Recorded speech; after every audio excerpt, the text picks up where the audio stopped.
Shivkranti TV news अन्याय अत्याचार बेकायदेशीर कृत्य करणाऱ्या विरुद्ध शोषित पीडित न्याय देणारा एकच आवाज। शिवक्रांती टीव्ही दिनबंधू न्यूज संपादक सत्यशोधक शंकरराव लिंगे 73 87 37 78 0।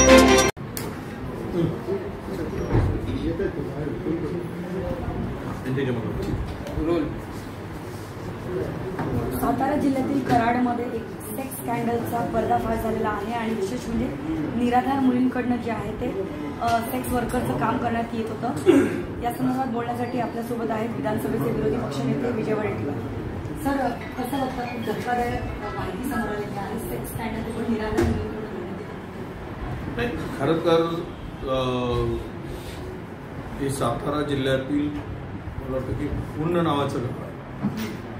त्यामध्ये हे आश्रम निराधार मुली ज्यांना कोणी नाही, कुठलाही आधार नाही, अशा मुलींचं ते आश्रम होतं आणि शासनाकडून त्याला अनुदान सुद्धा मिळत होतं। पण त्या हे चालवणारी जी कोणी ती व्यक्ती आहे, महिला आहे, ही महिला गेल्या अनेक दिवसापासून त्या मुलींचं शोषण करायला होतं।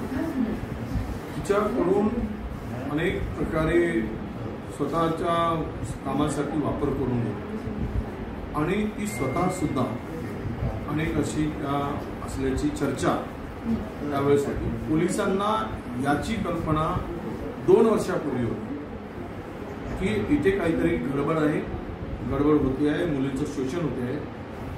मग पोलिसांनी त्या संदर्भात पुढे येऊन चौकशी करण्याच्या पेक्षा यामध्ये भांडाफोड झाल्यानंतर अनेक अधिकारी आणि अनेक मोठी मंडळी यामध्ये पुढे येणार।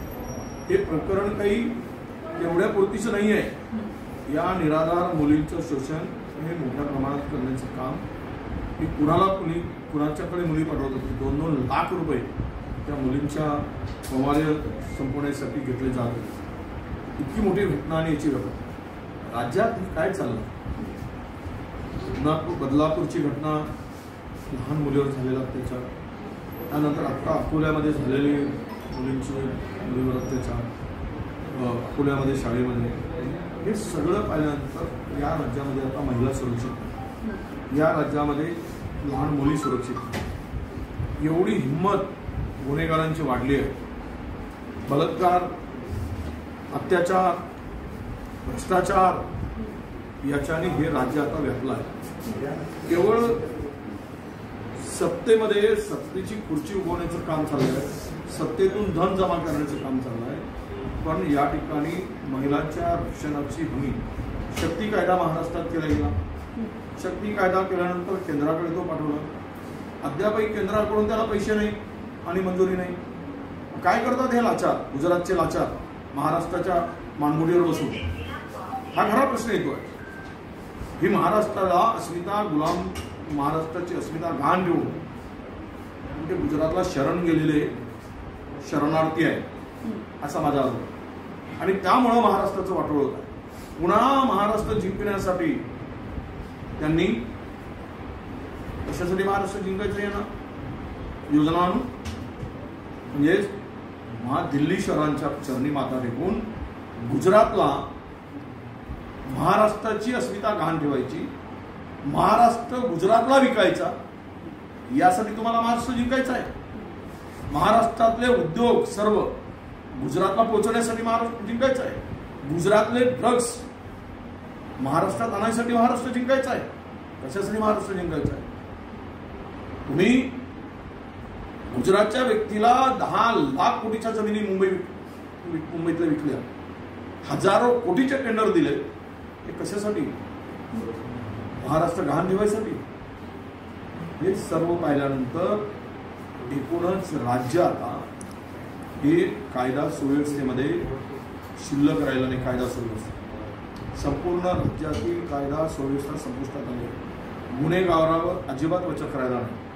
पोलीस खुलेआम पोलीस स्टेशनमध्ये पत्ते खेळतात, सिगारेट ओढतात, धाकूनच आणायला। म्हणून अशा घटना महाराष्ट्रात होत असताना कायदे कडक करण्याची अपेक्षा होती। अशा नराधम प्रवृत्तीच्या व्यक्तींवर ज्यांना महिलांचा सन्मान नाही, त्या ठिकाणी आपण पाहिलं सातारा चर्चा या निराधार मुलींना वाईट वृत्ती करायला लावून, काम करायला लावून जर त्यांचं शोषण होत असेल तर अशा व्यक्तींना फाशीची शिक्षा दिली पाहिजे. फक्त SIT स्थापन करा आणि SIT सरकार बनवू नका. मागच्या 2 वर्षामध्ये 2 डझन SIT स्थापन केल्या. काय झालं? प्रत्येक गोष्टीला गणपत गायकवाडांनी गोळीबार केली, दे SIT. अमुक झाला, कर SIT. उपयोग काय SIT करू? काय SIT सरकार आहे काय? महायुती सरकार म्हणून तुमचं काम हे केवळ SIT स्थापन करून नाही, त्याच्या खोलवर जाऊन गुन्हेगारावर उचक बसेल अशा पद्धतीची कारवाई साताऱ्याच्या घटनेमध्ये व्हावी आणि ती तातडीनं व्हावी. केवळ अटक करून चालणार नाही, त्याच्या मागे जे कोणी त्या शोषणामध्ये सहभागी असतील. सर, मोठ्या कोणत्या राजकीय वरदहस्ताचा पण हात असल्याची माहिती समोर येते. एका राजकीय बड्या नेत्याचा भावाचा त्याच्यामध्ये इन्व्हॉल्वमेंट असल्याचं समोर येते. हे बघा, ही जी प्रवृत्ती आहे ही कुठल्या धर्माची आहे, कुठल्या जातीची आहे, कुठल्या पक्षाची आहे याचा काही संबंध न ठेवता ही कारवाई झाली पाहिजे. तो कितीही मोठा असू दे तर कारवाई त्याच्यावर झाली पाहिजे अशी आमची मागणी आहे. आणि जर पुन्हा बदलापूर सारखं तुम्ही प्रोटेक्शन देणं आणि आरोपीला वाचवायचा प्रयत्न कराल तर त्यातून पुन्हा मोठा उद्रेक होईल. आम्ही 24ला बंद पुकारलाय. त्या मुली विवळत आहेत, त्या मुली त्यांचं आयुष्य उद्ध्वस्त केलं आहे 3.5 वर्षांच्या मुलीचं, आणि त्याला मूकसंमतीनं तोंडाला कुलूप लावून शासन करते 8 दिवस बघत होते. हे सगळं चीड आणणारी, मनस्ताप असणारी अशा घटना महाराष्ट्रात घडत आहेत. त्यामुळे आम्ही मागणी केली की गृहमंत्र्यांनी आणि मुख्यमंत्र्यांनी सत्तेच्या खुर्चीवर बसण्याचा महाराष्ट्राचा अधिकार गमावला.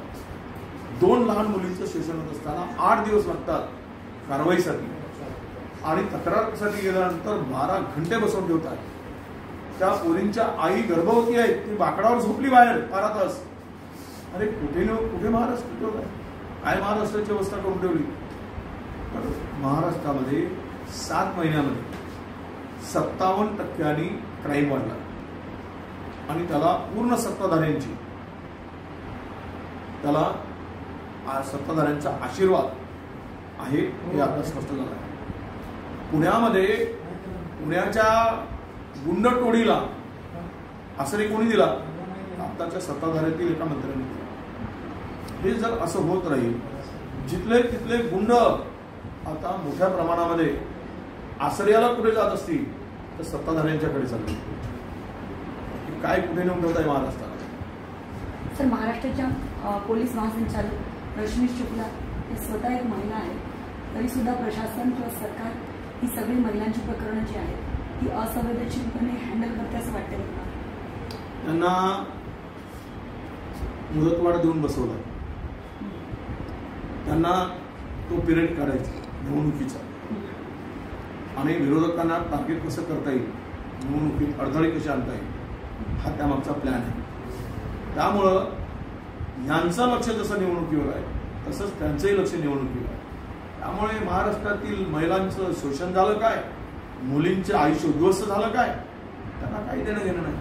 राज्यकर्त्यालाच देणं घेणं नसेल तर प्रशासनातील अधिकाऱ्यांना काय देणं घेणं? हे तर बिनधास्तपणे वागतील. आणि तुम्ही महाराष्ट्राच्या इतिहासात असं कधी झालं नव्हतं 2-2दा त्यांना मुदतवाढ दिली. हे घटना सतत चालली.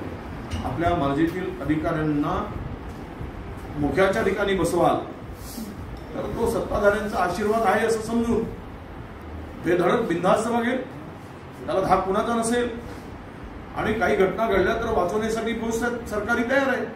त्यामुळे त्याला भीती नाही राहिली. त्यामुळे हे सगळे धंदे ते करतात. धन्यवाद बोलल्याबद्दल. तर आपल्यासोबत